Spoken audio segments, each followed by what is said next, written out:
Okay, so that's pretty dry. If you can see that the shine has come off. There's some spots that are still shiny right here, but that's okay. I'm not going down that far. So if you remember, when you got your mug, there were those two blue lines, right? And I said, oh, we're gonna paint over those, but that's just a visual reference.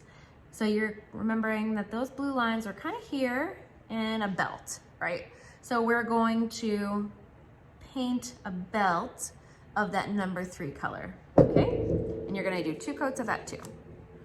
So I'm gonna really dig down into the bottom. There should be some nice chunky pieces. Those chunky pieces, if you have a crystalline number 3 color, that's gonna add some really fun effects. So the crystals, the chunks, those are supposed to be there. Don't worry, it's not a bad batch or anything. It's supposed to be there. So yeah, so I'm really just painting right over the top of the other ones. So we're gonna see how that glaze layers and interacts.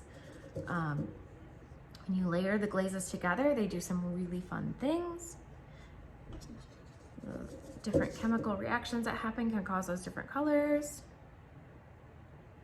And it can really change the glaze from the normal by itself color chip to something really fun and funky. So I have a nice thick coat right there. Pretty happy with that. I'm gonna do a quick swipe down my handle on one side and the other. Right all the way up underneath in here.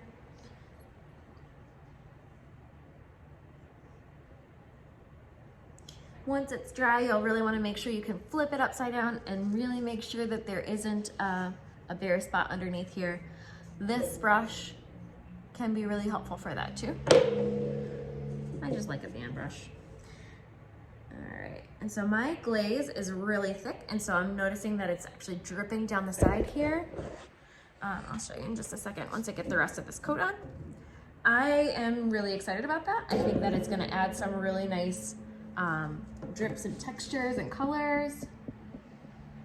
It's gonna be a really fun look. However, if you don't want it to drip, then you'll wanna make sure to do one side of the mug at a time so that you can hold it upwards like this, right, while the paint dries. I kinda like this, so I'm actually gonna encourage it to drip like that. It's totally up to you and your aesthetic and what you want your mug to look like. Okay, so I've got some drips going on over here. I'm actually gonna use all of this Enchanted Forest.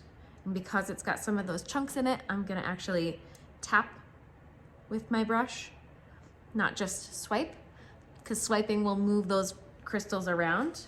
Tapping will help place some of those crystals where you want them. Okay. So, all right. So I think that's good.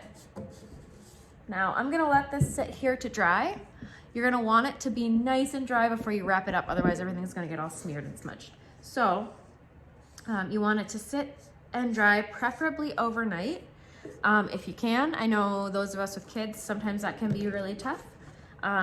So make sure that, you know, it's as dry as it possibly can be before you wrap it back up. If you've got lots of paint splatters on here, make sure those are dried too before you wrap it up. Otherwise you're gonna end up with polka dots that you didn't expect.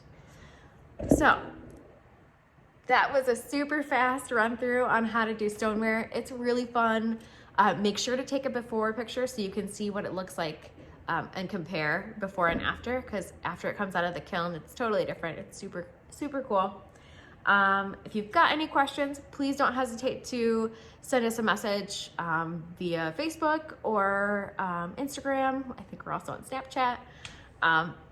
And we can't wait to see what you create. Thanks for watching.